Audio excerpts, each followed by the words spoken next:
For 30 years, she was forbidden from entering her grandfather's secret barn. No explanations, no exceptions, just silence after his death. She finally unlocked the secret barn expecting dust and old tools. Instead, she found something that brought her to her knees, a hidden truth, a love never spoken, and a family story that would change her forever. Before we begin, if you believe in stories that heal, hit subscribe, and drop a comment where are you watching from. The old farmhouse sat on the edge of an Oregon valley, wrapped in fog most mornings like it was trying to forget something. Weathered wood, flaking red paint, windows so old they wept in winter it wasn't much to look at. But to Charlotte, it had always been more than just a house. It was where she'd spent her childhood summers, barefoot in the grass, chasing fireflies and sipping sweet tea on the porch swing with her grandfather Henry. He was a man carved out of oak, sturdy, quiet, and as predictable as the sunrise. He raised her after her parents' accident, and though he never said "I love you" out loud, she could feel it in the way he peeled her apples without the skin breaking, or how he always remembered the exact way she liked her toast burnt just a little. But there was one rule in Henry's house that never changed. She was never, ever to step foot in the barn. It stood at the back of the property, leaning a little to the left, with ivy snaking up the walls like nature itself wanted in. The door was locked tight with a rusted chain, and whenever she asked about it, he'd just grunt and say, "Not safe. Stay out." She was 5 the first time he told her that, and 35 when he died. Charlotte hadn't stepped foot on the property in nearly 12 years. After college, life had swept her up first a job in Chicago, then a rushed marriage that fell apart quietly, then the blur of bills, emails, birthdays, and long drives to nowhere. Her visits home grew fewer, until all that was left were holiday calls and occasional cards that said, "Miss you," kiddo in her grandfather's blocky handwriting. But when Henry passed, there was no one else to return for the funeral.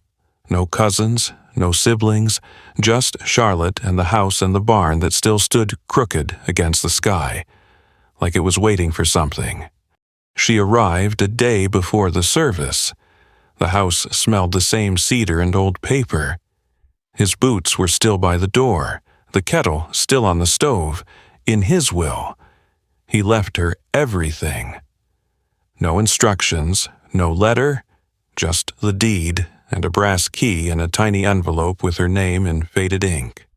The key didn't match anything in the house, and she knew exactly what it belonged to. That night, she sat on the porch wrapped in her coat, listening to the wind move through the fields.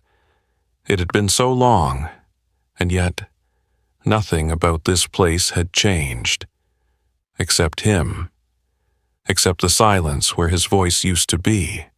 She stared at the barn, barely visible in the dark, and felt that old familiar ache, the one she'd carried since she was a little girl. The unanswered question, why? He'd been kind, sure, but never open, never soft.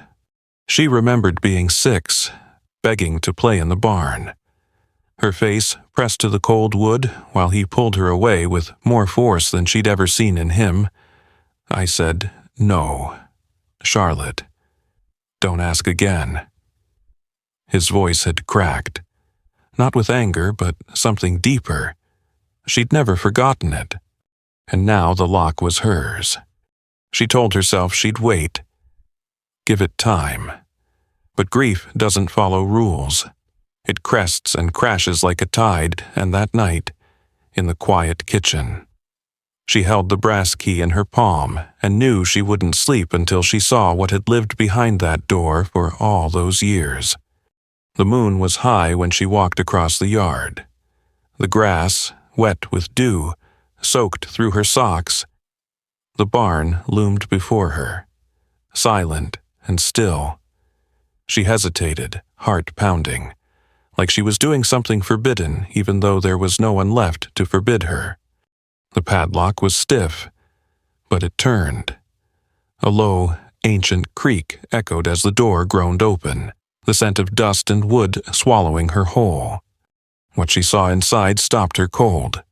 It wasn't what she expected. Not old tools or forgotten furniture, not junk or rusted memories. The center of the barn had been cleared and swept. In the far corner, under a slanted beam of moonlight, was a rocking chair, and next to it, a cradle. A real cradle. Handmade. Sanded smooth and painted soft cream. Inside, a small quilt lay folded. Carefully, lovingly. It was faded, but she could still make out the embroidery on the corner. Hope. Charlotte's knees buckled. She sank to the dirt floor, her breath catching in her throat. On the wall behind the cradle were framed sketches. Children, smiling, holding kites, sitting by lakes, their names scribbled below in her grandfather's handwriting. Emma, Jonah, Lily, Mason, name after name. Dozens of them. All imagined. All drawn by a man who never had children of his own. Except her. Her vision blurred as she realized this wasn't a space of secrecy. It was a sanctuary, a dream, a grief. And her grandfather had been carrying it alone all this time. Charlotte didn't move for a long time.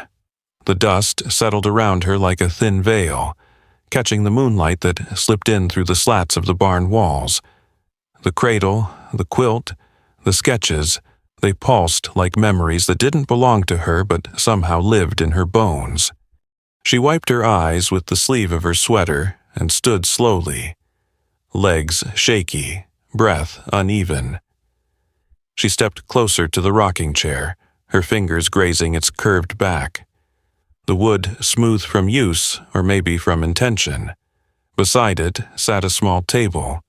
On it lay a tin box, the kind you might store old recipes in. Faded red. Rust blooming along the edges. She opened it, half expecting to find more drawings. But inside were letters. Dozens of them. Each one addressed simply to my granddaughter for some day. Her hands trembled as she unfolded the first one. The ink was faded, the handwriting a little shaky but unmistakably his. You were 5 when you first asked about the barn. I remember the look on your face, curious, fearless. You always had your mother's fire. I wanted to tell you everything, but I couldn't. Not yet, not then, not without breaking. She clutched the page to her chest. The next letter was written a few years later. You're 9 now. Today, you lost your first tooth.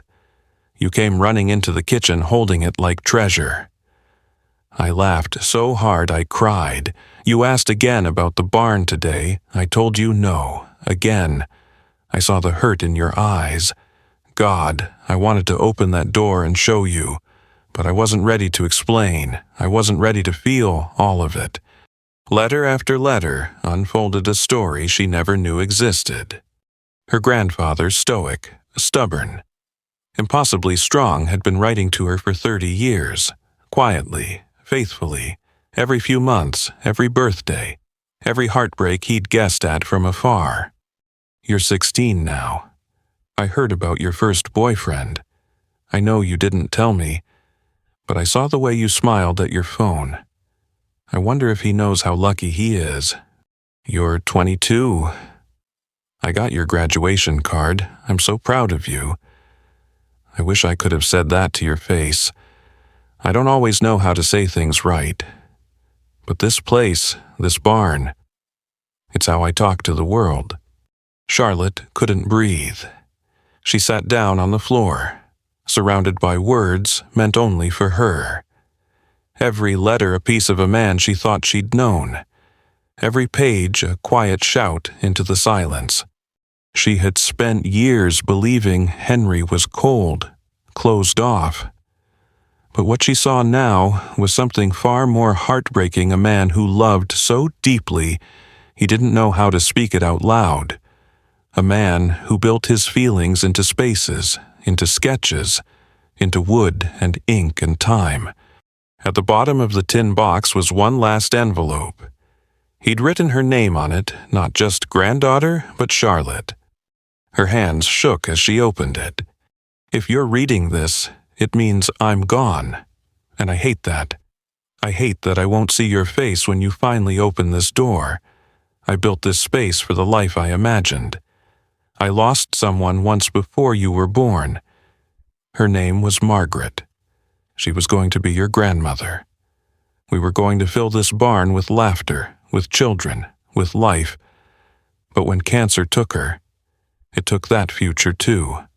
And for a while, I didn't know how to go on. Then you came, all pink cheeks and wild hair and too many questions. You saved me, Charlotte. I didn't want to burden you with the past, so I locked it away. I built something sacred in here, not out of sadness, but out of love. I wanted you to find it when you were ready. I hope that's now. Love always, Grandpa Henry. Charlotte wept. Not the silent, polite kind of crying. The deep, full-bodied sobs that shake the ribs and empty the soul. She wasn't just mourning his death anymore. She was mourning all the years she'd misunderstood him. All the conversations they never had. All the love he gave in the only way he knew how. And in the stillness of that barn, surrounded by handmade memories and unspoken devotion, Charlotte understood something that would change her forever. Love doesn't always knock on the door. Sometimes it waits behind it. The next morning, Charlotte woke before the sun rose. The house was quiet. The kind of quiet that feels holy, like the walls themselves were listening. Her pillow was damp. She hadn't even remembered falling asleep. She sat up slowly, cradling the warm mug of coffee she'd made out of habit. The smell reminded her of Grandpa Henry Black. No sugar. Just as bitter as he let himself be seen. But now, the taste hit different. It felt layered, like a language she was only just beginning to learn. Through the kitchen window, she could see the barn bathed in early mist. It no longer looked ominous or off-limits. It looked gentle, like it had been waiting to exhale for 30 years.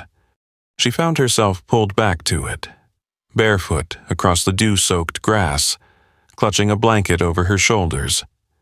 The door creaked as she opened it, and the scent of old wood and dust met her again. But this time, it didn't feel like the past. It felt alive. She spent hours there, rereading the letters, running her fingers over the carved rocking horse in the corner, brushing off cobwebs that had claimed the beams. She even opened one of the drawers beneath the cradle and found a little box of trinkets, a tiny blue sock, a carved wooden rattle, and a note that read, "Maybe one day, or maybe just in dreams." The grief was still there, but something else had started to rise through it. Something like awe. For the first time, Charlotte began to see her grandfather not just as the gruff old man who raised her, but as a man who had carried a second life inside him. A world no one else knew about. A garden of hope he watered alone. She thought back to moments that now played differently in her mind. How he'd pause when they passed families at the grocery store. How he lingered a little longer by the church playground. How sometimes, late at night, she'd catch him sitting on the porch, staring into the dark, not with emptiness, but with longing. And she thought about herself too. How many times had she misread his silence as absence? How often had she wished he would say something, anything, without realizing that he'd been speaking all along, just in the language of doing. The way he made her grilled cheese and cut the crusts off. The way he left the porch light on when she came home late from high school parties. The way he kept a jar of change by the front door, so she could always grab a soda from the machine at the gas station on the way to school. She'd missed so much of it, and yet it had always been there. That night, Charlotte sat cross-legged in the barn with a candle flickering beside her. She pulled out her notebook, just something she kept around for grocery lists and errands, and began to write. Not to herself. To him. I'm sorry I never asked what you were carrying. I'm sorry I only saw the silence, and not the love beneath it. I wish I had known. I wish I had understood how much you wanted to give, but didn't know how to say. She paused, pen shaking, then continued. But I hear you now, Grandpa. I see you, and I promise this place you made won't be forgotten. It won't be shut away again. She didn't know what she meant by that yet, but something inside her had shifted.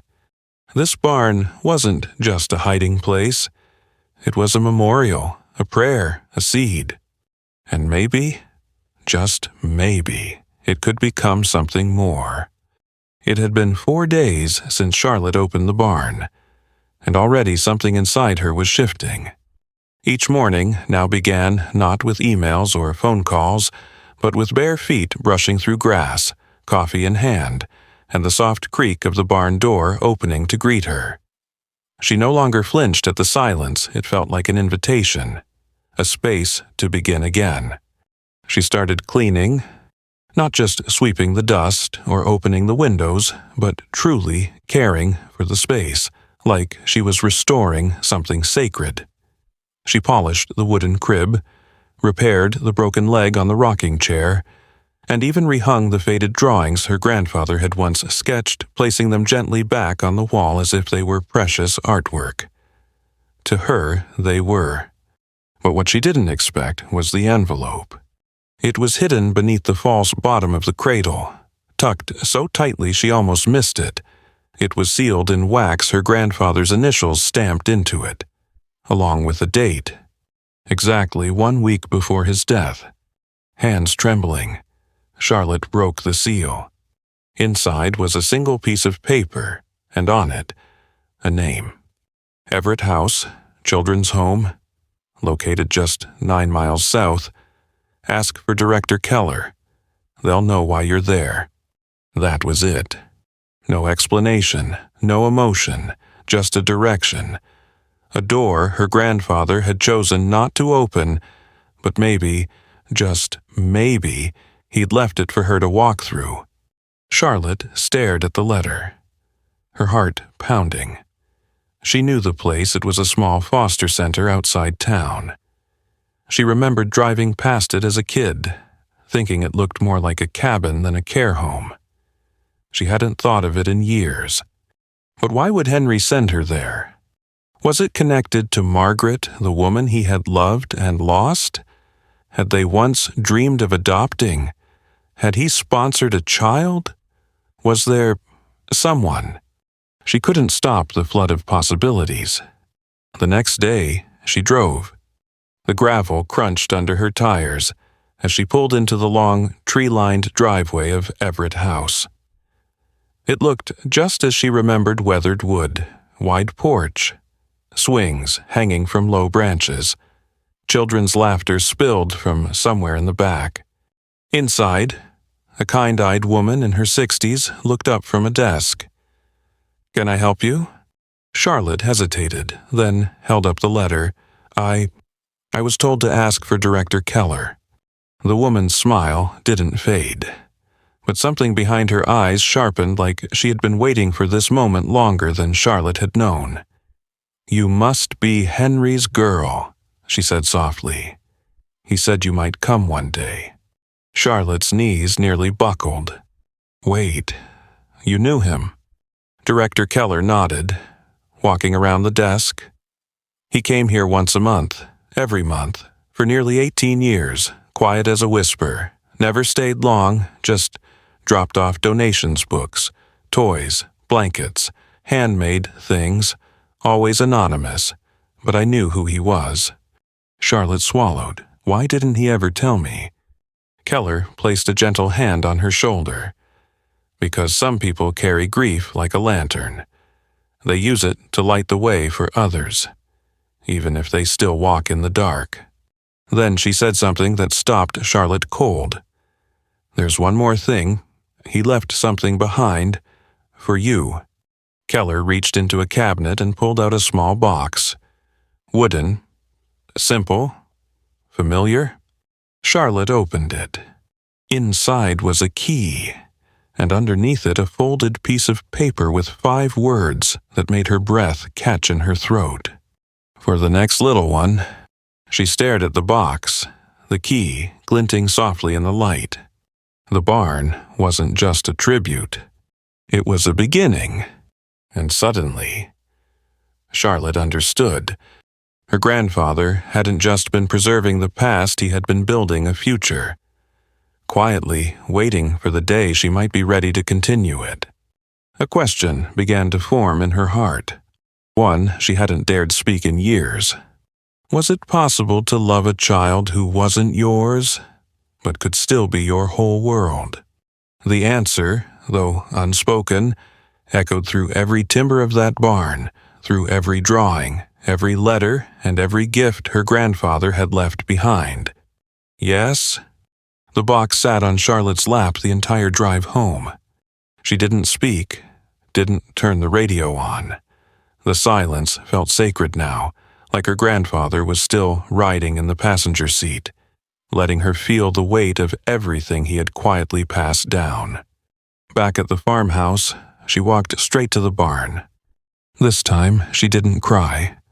She stood in the doorway for a long moment, breathing in the familiar scent of pine wood, old paper, and dust kissed by sunlight. And then, with a kind of quiet determination, she whispered out loud, "Okay, let's get it ready." That was the day it began. Not grief, not mourning. Purpose. Charlotte started spending every waking hour in the barn restoring, rearranging, reimagining.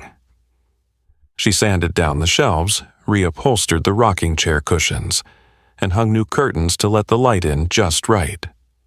She bought a small lamp with a soft amber glow and placed it near the cradle.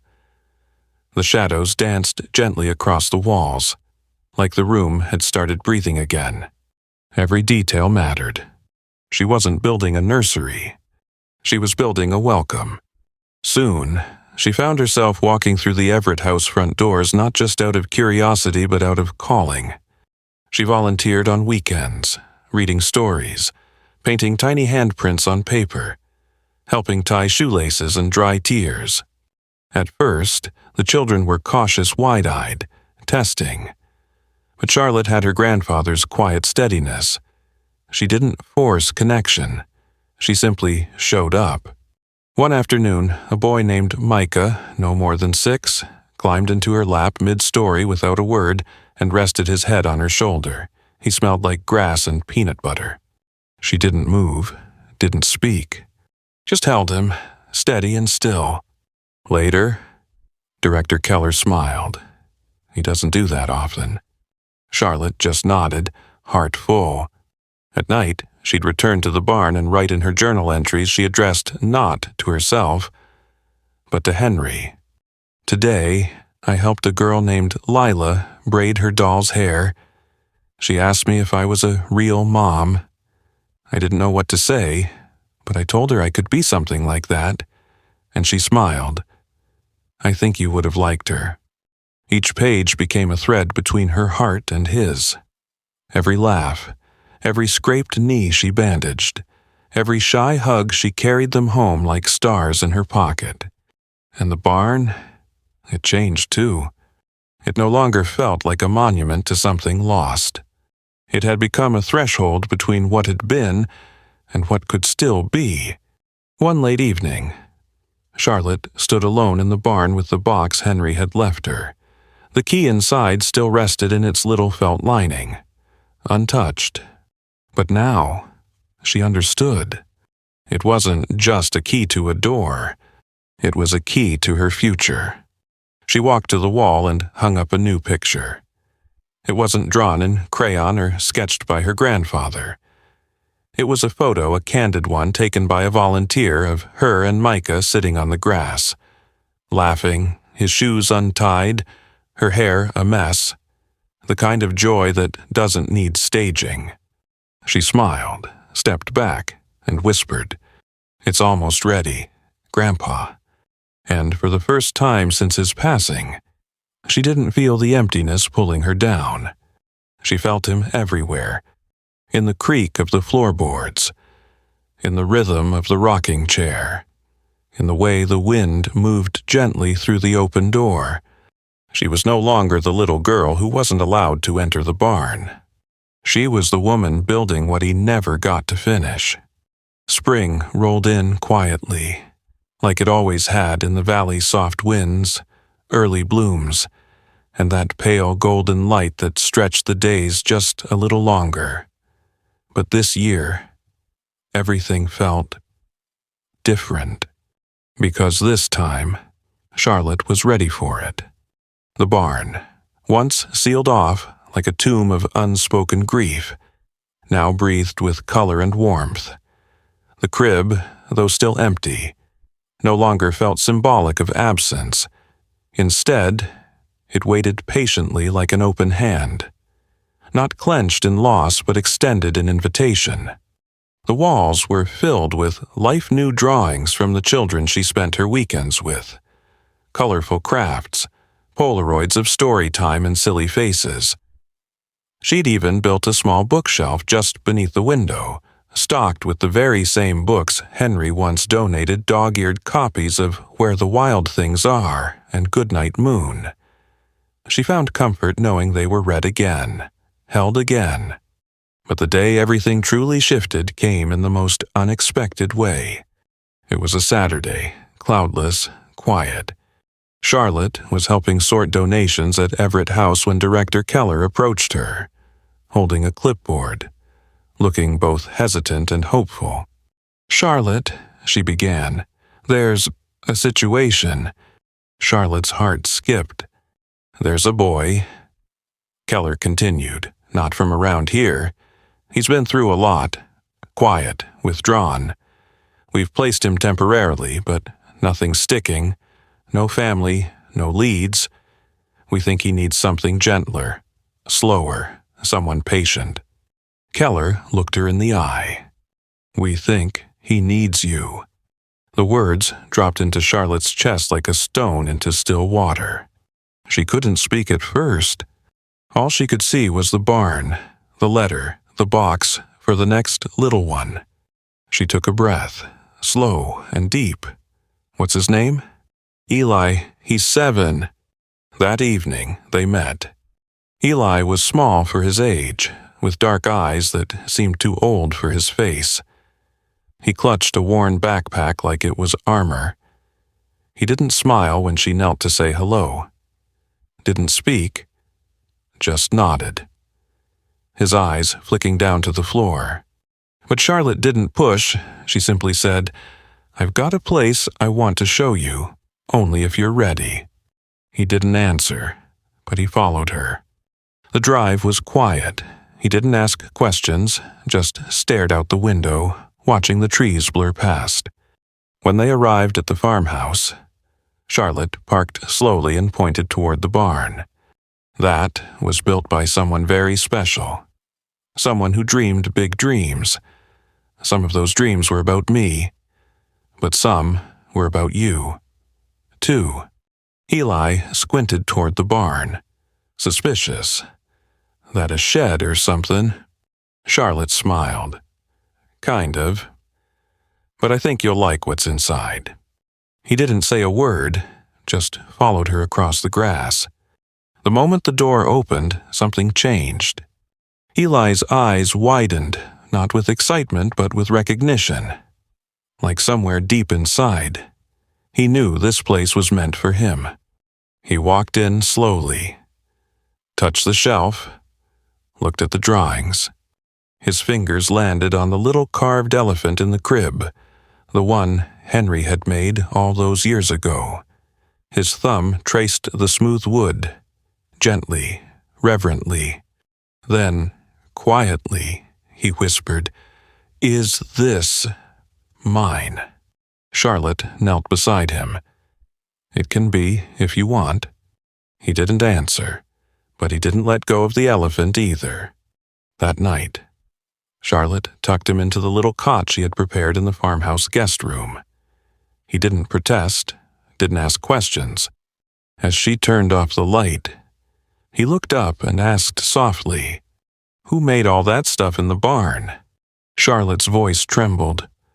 "My grandfather. He never got to be a dad, but he wanted to. He built it for someone he never met." Eli blinked slowly.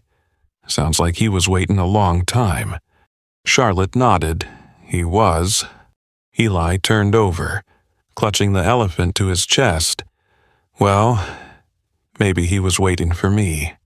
Charlotte stepped out into the hallway, her hand covering her mouth, her heart pounding in her ears. She looked toward the barn from the window, glowing faintly under the stars. And in that moment, she knew. Henry wasn't gone. He had left a legacy, and she was living it. Not in a grand, cinematic way, but in this quiet, steady love that now lived between an old barn and a little boy who finally found a place to rest. Sometimes, the people who love us most don't always say it out loud. They build it in silence, in small acts, in spaces we aren't meant to find until we're ready. Charlotte spent years believing her grandfather was distant, closed off. But what she discovered was that love can live in quiet corners in carved toys, old letters, and dusty barns. It wasn't that Henry didn't love her. It was that his love was too big for words, so he built a world to hold it. And when grief took him, he left her not with empty rooms, but with a key. That key opened more than a door.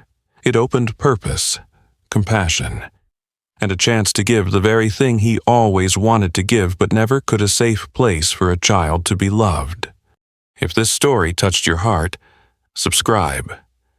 More stories like this are on the way. Sometimes one key opens everything.